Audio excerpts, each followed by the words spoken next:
दिया, आपने अपने बच्चों को संस्कारी बनाना छोड़ दिया, आपके बच्चों ने मूवी एक्टर एक्ट्रेस को अपना रोल मॉडल बनाना स्वीकार कर लिया, तो ये चरित्रहीनता नहीं होगी तो क्या होगा? कहां से आएगा ये चरित्रवान? बेटा पैदा नहीं होता उससे पहले आईफोन पकड़ा देते, ले बेटे।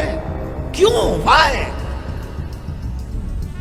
आईफोन पकड़ाने वाले मां बापों से पूछना चाहता हूं, कभी अपने बच्चों के हाथ में रामायण पकड़ाई है?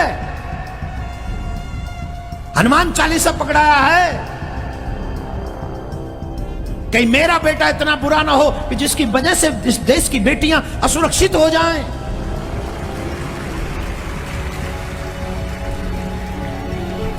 किया है विचार कभी? नहीं किया होगा, टाइम ही नहीं है।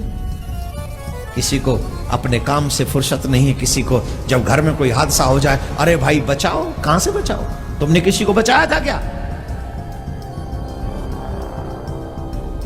जिसके घर में हादसा होता है वो आवाज मारकर उठाता है, बाकी के सब आराम से घर में 56 भोग खाते हैं।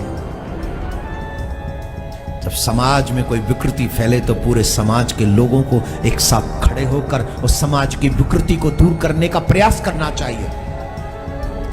ये पाश्चात्य एजुकेशन हमारे बच्चों के चरित्र को बर्बाद कर रही है,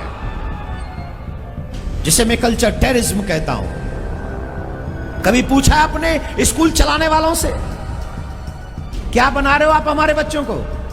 पूछा है कभी? अरे छोड़ो साहब, मैंने थोड़ी ठेका ले रखा देश का, करो जो करना है। तुम भी जी रहे हो, हम भी जी लेंगे। से मुक्त करती है और तुम्हारी विद्या बंधनों से मुक्त नहीं करती, बंधन पैदा करती है। अभी क्रिश्चियन स्कूल से निकला तुम्हारा बच्चा, तुम कहोगी ना बेटा तुझे 9 महीने पेट में रखा, तेरे लिए दुख दर्द सहन किए, तो अपने पैंट की जेब से नोटों की गड्डी निकाल के तुम्हारे मुंह पे मारेगा कि मम्मी 9 महीने की दुहाई मत देना, ये ले नोट, पूरे साल का किराया काट ले, लेकिन आइंदा से मुझे ऋणी मत कहना, मुझे ये खरी खोटी नहीं सुनाना। इस बच्चे के हृदय के अंदर ऐसे कुसंस्कार कहां से आए? क्योंकि तुमने डाला अपनी औलादों को ईसाइयों के स्कूल में। क्या बात? क्या होगा समाज का?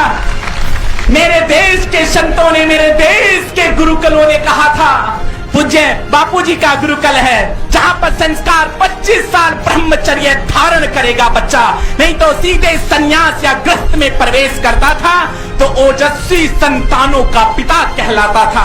और अब तुम्हारे बच्चे कहां पढ़ रहे हैं? क्रिश्चियन स्कूल में पढ़ते हैं। कामुकता से भरी संस्कृति। अपनी संस्कृति के प्रति गौरव करो हिंदुओं। मेरे राम को देखो, अवध की गद्दी 4 भाइयों के बीच में ठोकर खाती रही, लखन नहीं बैठे, राम ने कहा भरत तू बैठ जा। नहीं भैया, ये अधिकार मैं ले नहीं सकता। और आज हम 2 बालिस्त जमीन के टुकड़े के लिए अपने भाई को कोर्ट की धूल चटा रहे हैं। ये हमारी परंपरा नहीं, हमने अपने लिए नहीं, हमने अपनों के लिए जीना सीखा। ये भारत के सुसंस्कार किसने दिए? किसने सींचा दधीची बनकर? हमने समाज के लिए हड्डियां अर्पित की।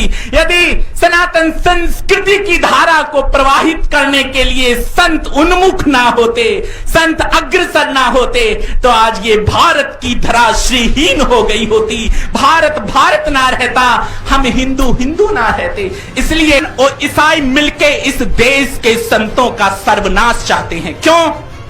हमारे यहां पर एक आज भी सबूत है कि जब इंग्लैंड के अंदर मैकाले ने भारत को गुलाम बनाने का षड्यंत्र रचाया तो मैकाले ने कहा भारत गुलाम कैसे होगा?